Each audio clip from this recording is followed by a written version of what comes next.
위한 우리 시온 찬양대의 찬양에 감사를 드립니다. 숭실대학에서 학생들을 가르치는 구미정 교수님으로 계시는데 재미있는 이야기를 강의에서 한 적이 있습니다. 칠판에다가 데카르트의 나는 생각한다, 그러므로 존재한다 라는 유명한 명제를 먼저 썼어요.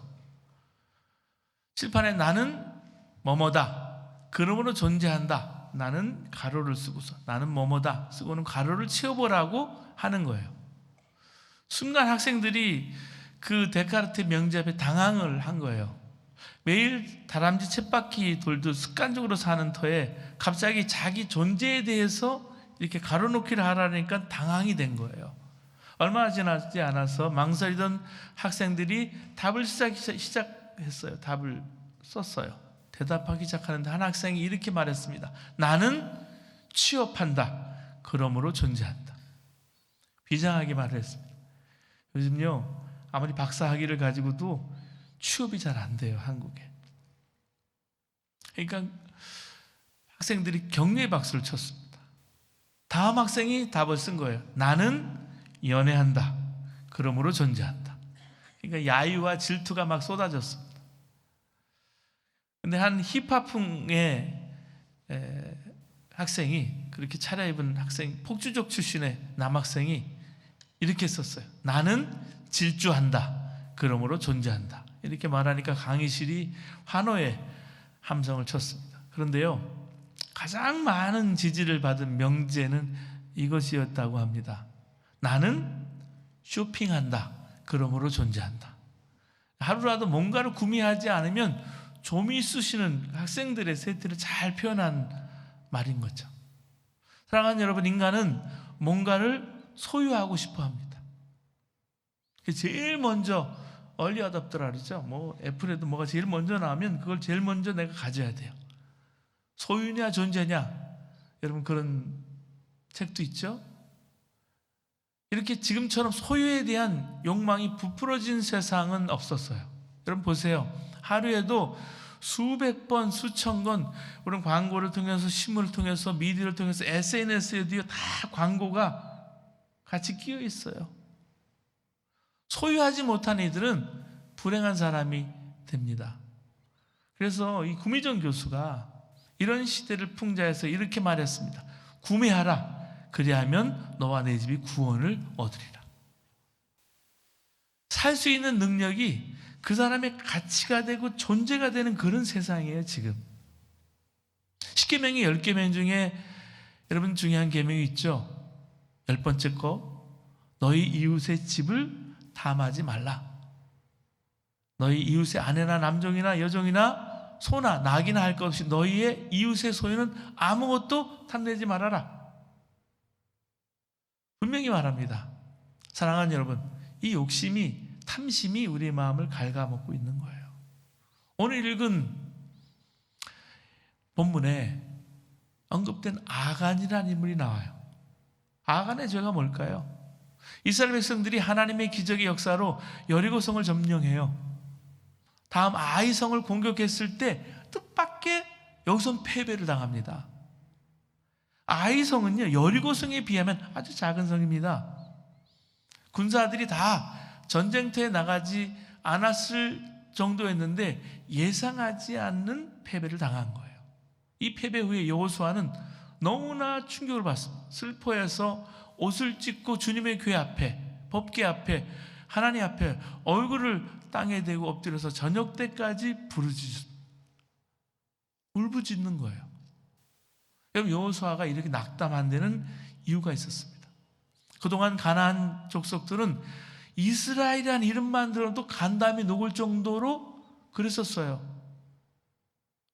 그러나 아이성 전투로 말미암아 상황이 완전히 역전이 되고 맙니다.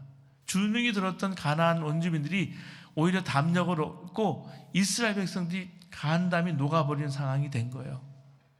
그 여호수아에게 하나님께서 이스라엘 백성 중에 하나님께 바쳐야 될 그 성의 재물을 도둑질한 사람이 있다.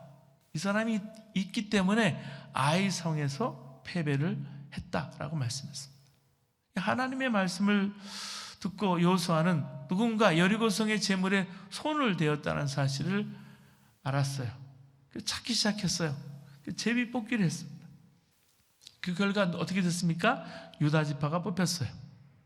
네 번째 유다 지파. 그리고 그 중에 세라의 가문이 뽑혔습니다.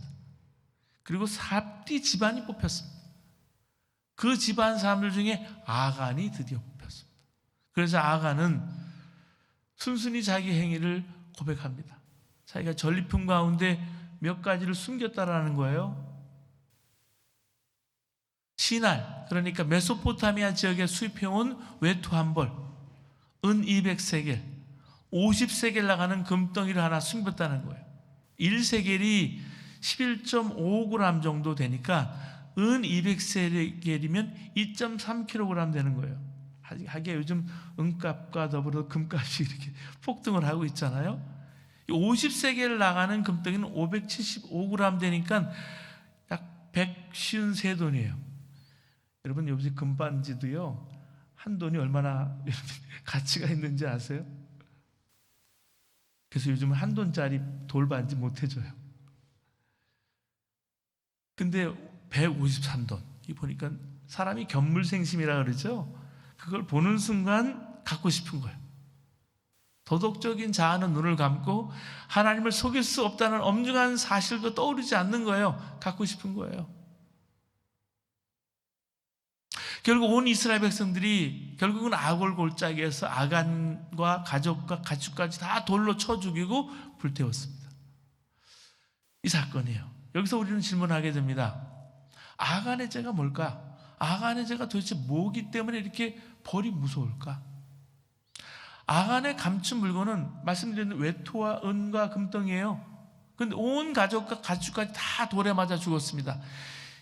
이게 그렇게 처벌받을 만큼 무서운 죄일까?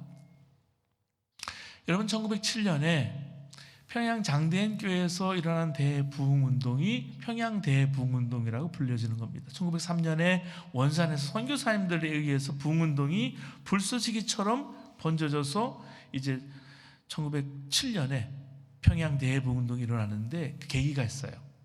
길선주 장로님이 회개합니다. 그 길선주 장로님이 회개해서 시작이 된 거예요. 인도와 영국에서 일어났던 인도의 오리사, 영국의 웨일즈 이런 데서 부흥운동이 일어나거든요. 그 부흥운동의 소식을 듣고 한국에서도 성령을 주시기를 사모하면서 선교사님들이 기도했던 그 기도의 불이 1907년에 신년 집회에 불타오른 거예요. 근데 기대했던 성령의 역사가 좀처럼 나타나지 않았습니다. 처음에. 그때 길선주 장로가 설교 대신 자신의 죄를 회개했습니다. 저는 그때 이렇게 말했습니다. 아간과 같은 사람입니다. 저 때문에 하나님께서 우리에게 축복을 주실 수가 없었습니다. 그러면서 일찍 세상을 떠난 친구가 유족을 위해서 맡겨둔 돈의 일부, 그 돈의 일부를 가로챈 거예요.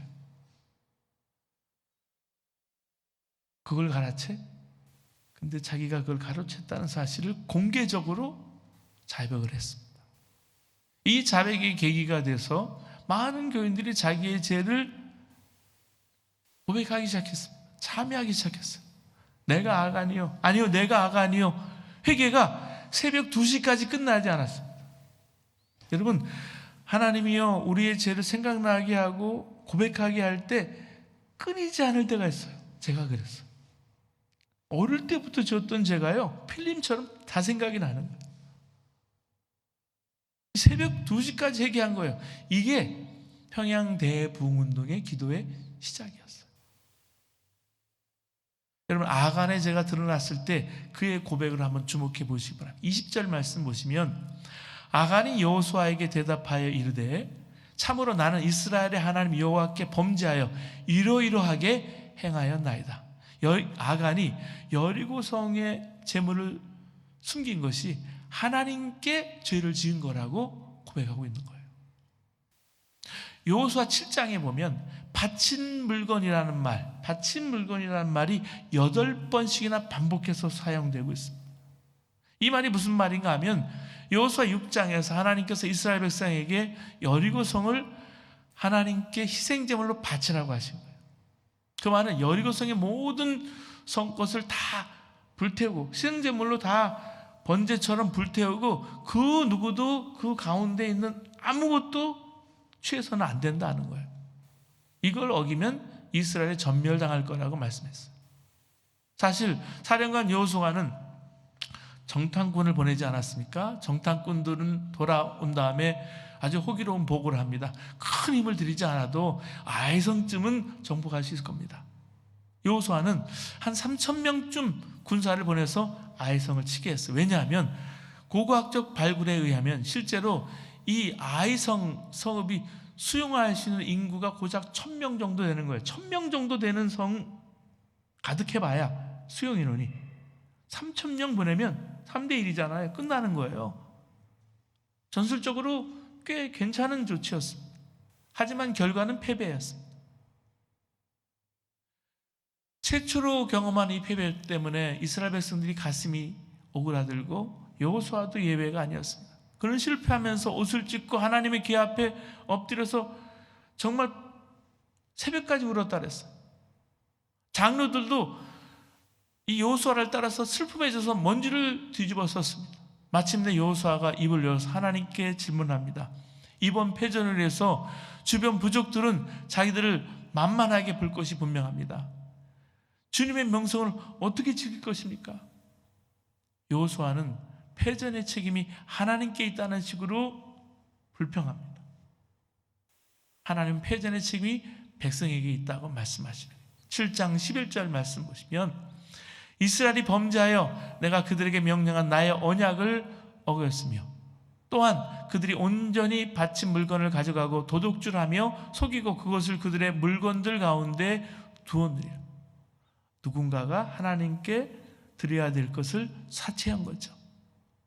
여러분, 전리품을 나누어 갖는 것이 그 당시에 습관이었어요. 전통이었어요. 관습이었지만 이스라엘 사람들은 이걸 불경한 행위로 봤어요.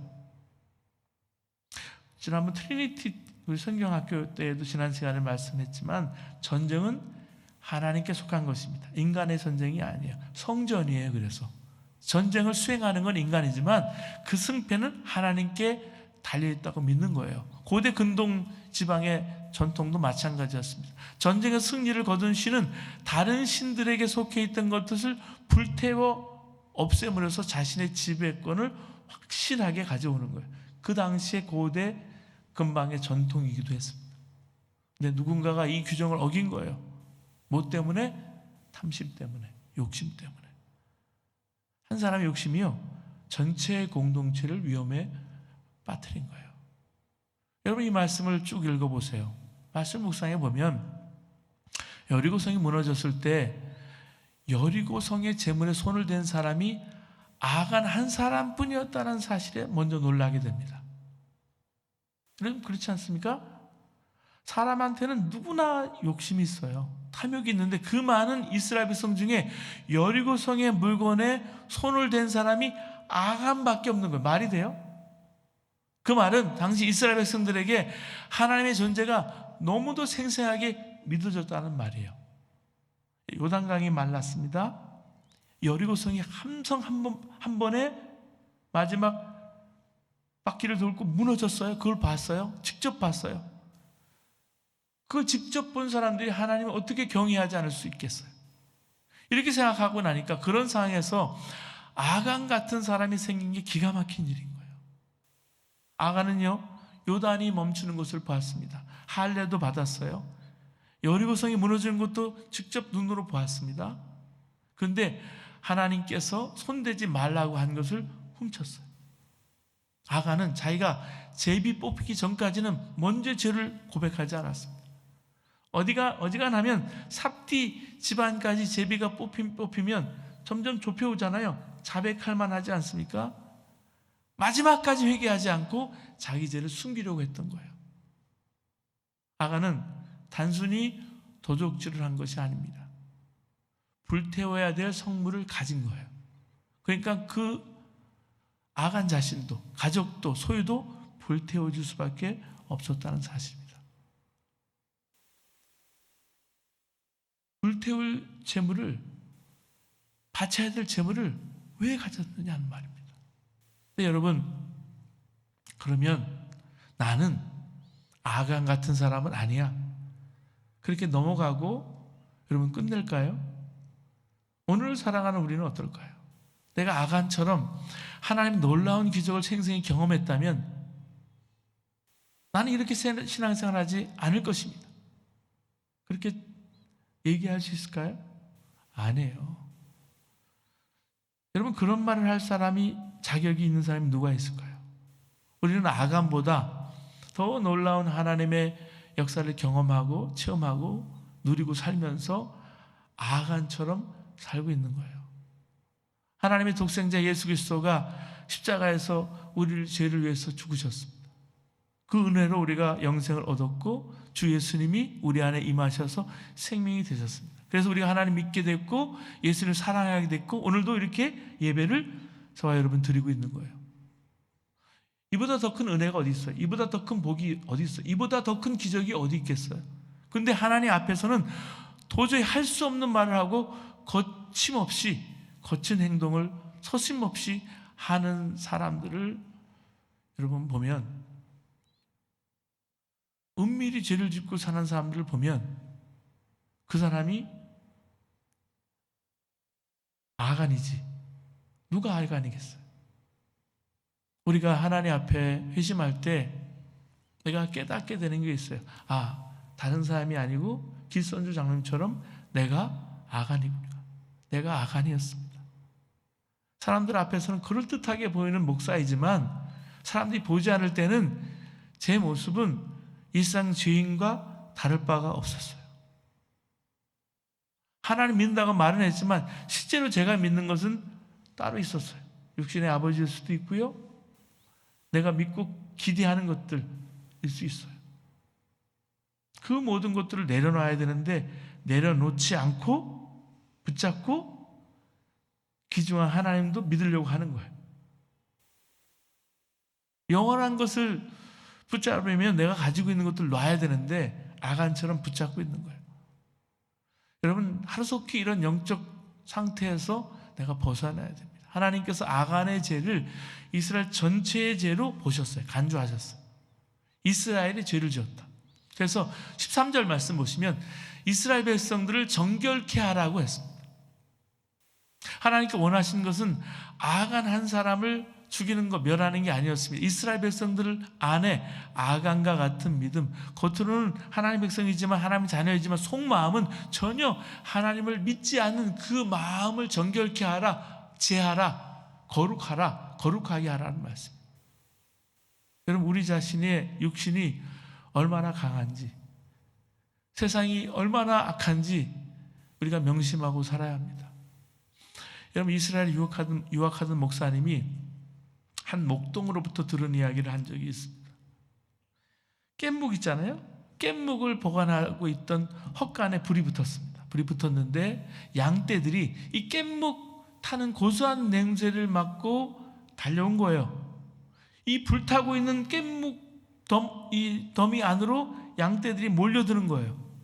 목자는 이 양떼들 불구덩이에서 떼어놓기 위해서 짝대기를 휘둘러댔습니다. 한 무리를 떼어놓으면 다른 무리가 불을 향해서 달려드는 거예요. 겨우 불길은 잡혔지만은 양떼를 지키려던 목자는 뜨거운 불길 때문에 몇 주일을 알아야만 했다고 합니다.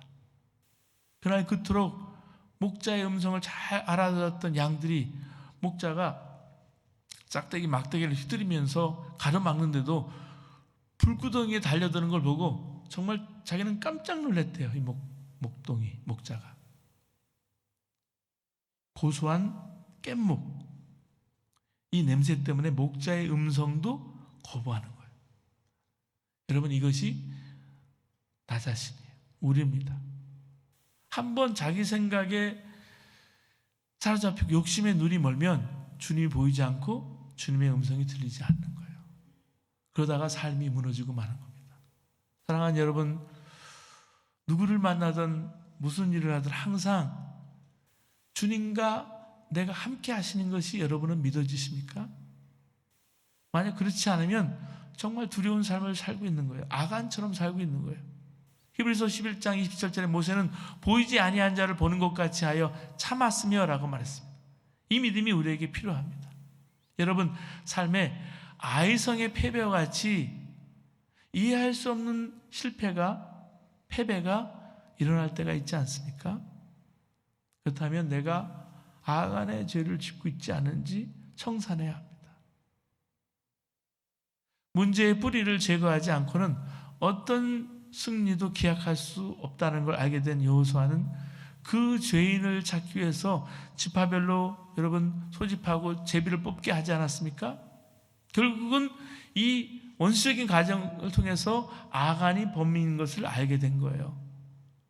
아간에게 자초지종을 묻습니다. 19절 말씀 보면 나의 아들아 주 이스라엘의 하나님께 영광을 돌리고 그에게 사실대로 고백해라. 내가 무엇을 했든 숨기지 말고 나에게 말해라. 결국 아간의 욕심이 이스라엘 전체 공동체에 큰 해를 끼쳤어요.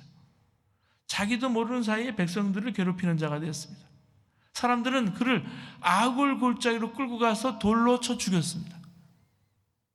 여러분, 이야기의 주인공인 아간의 이름은 괴롭히다는 뜻의 아갈과 비슷합니다. 그가 죽은 아골 골짜기도 고통이란 뜻을 담고 있어요. 아골 골짜기는 백성들에게 아간의 죽음과 맞물려서 고통스러운 기억을 상기시키는 장소로 각인되어 있는 거예요. 그 아골 골짜기는 고통스러운 골짜기인 거예요.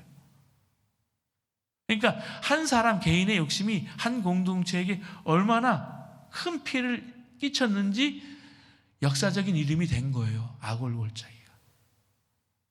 사랑하는 여러분, 당시만 하더라도 아간과 같은 사람은 많지 않았습니다. 출애굽 공동체는 아간의 범죄를 드러내고 그 합당한 처벌을 내렸습니다. 잔인해 보이지만 나름대로 사회 정화를 시킨 거예요. 여러분, 아간 같은 사람들, 아간류의 사람들, 이런 사람들이 부끄러움도 죄책감도 없는 시대, 그 시대를 우리가 같이 살고 있습니다. 자기 욕심을 채우기 위해서 공동체의 안위는 생각하지 않고 이기심이 판을 치는 인정의 황무지를 살고 있어요. 여러분, 우리가 살고 있는 이 실리콘밸리가 그렇고요, 한국의 강남 한복판도 그렇게 변하고 있는 것을 우리는 봐요. 양극화가 너무 심하고요, 왜 이렇게 훌륭한 아파트에서 이렇게 살고 싶어 하는지. 여러분, 로블레스 오블리주라는 말이 있죠. 로블레스 오블리주. 사회적으로 높은 지위에 있는 사람은 그에 걸맞는 도덕적인 의무를 다해야 된다, 그 말입니다.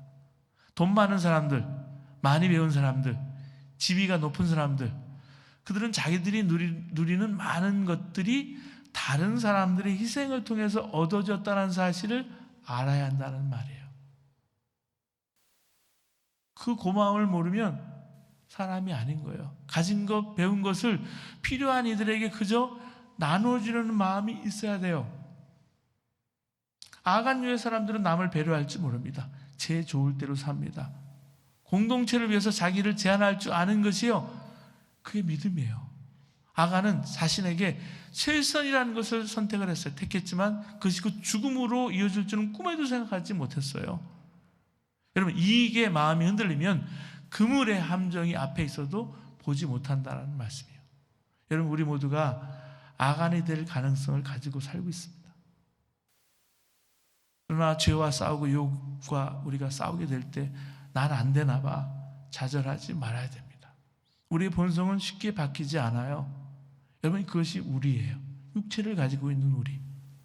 한번 자기 생각이 사라져버리면, 육신의 눈이 멀면 주님 음성이 보이지 않고 깻목만 바라보는 양떼처럼 주님의 음성도 들리지 않습니다.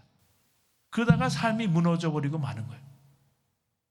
사랑하는 여러분, 열심히 살아도 죄성이 변하지는 않습니다. 그러나 예수님께서 우리를 능히 죄에서 건져줄 수 있어요.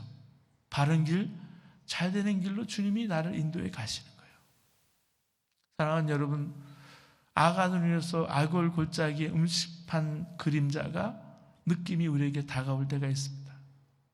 여러분, 이호운 목사님이 작사하신 유명한 찬송가가 있는데요. 부름받아 나서니 몸. 이거 기억나세요? 부름받아 나서니 몸. 비정한 가구죠. 예언자들은 그 아굴 골짜기를, 아픔 골짜기를 희망의 골짜기로 보기 시작했어요. 바벨론 포로기 한 예언자는 이스라엘의 회복을 말하면서 이사야 65장 10절에 샤론 평야는 나를 찾는 내 백성이 양떼를 치는 목장이 되고 아굴 골짜기는 소들이 쉬는 곳이 될 거라 그랬습니다. 호세아는 젊을 때처럼 이집트 땅에서 올라올 때처럼 거기에서 나를 기쁘게 대할 거라고 했습니다. 이 절망의 자리에서 희망을 노래하고 있는 거예요. 사랑하는 여러분, 오늘 시온 찬양대의 찬양이 우리의 상황이 힘들다 할지라도 오늘도 보혈의 능력, 희망의 찬양을 부르죠. 여러분, 고래들 가운데 상처 입은 동료가 수면 위로 떠올라서 숨을 쉴 수 있도록 하기 위해서 등을 받쳐주는 그런 고래들, 종들이 있다고 합니다. 그게 바로 여러분 교회와 성도의 임무예요. 아간에게는 낯선 거죠. 낯선 삶이죠. 하지만 믿는 사람들에게는 당연한 거예요. 여러분, 당연한 것이 당연한 것으로 여겨지지 않을 때 삶은 삭막해집니다. 제가 처음에 말씀드렸듯이 구미정 교수님 이 질문에 나는 하나님의 뜻을 행한다. 가로 이렇게 나는 하나님의 뜻을 행한다. 그러므로 존재한다. 이렇게 고백하면 얼마나 좋을까요? 여러분, 주님의 숨결이 마른 뼈들처럼 버성이는 우리의 삶에 오늘도 불어와서 주님의 뜻을 수행하는 하늘 군대로 거듭나는 저와 여러분 되시기를 주님의 이름으로 축원합니다. 이 시간 기도하시겠습니다. 여러분, 아간에게 돌을 던질 자가 누가 있을까요?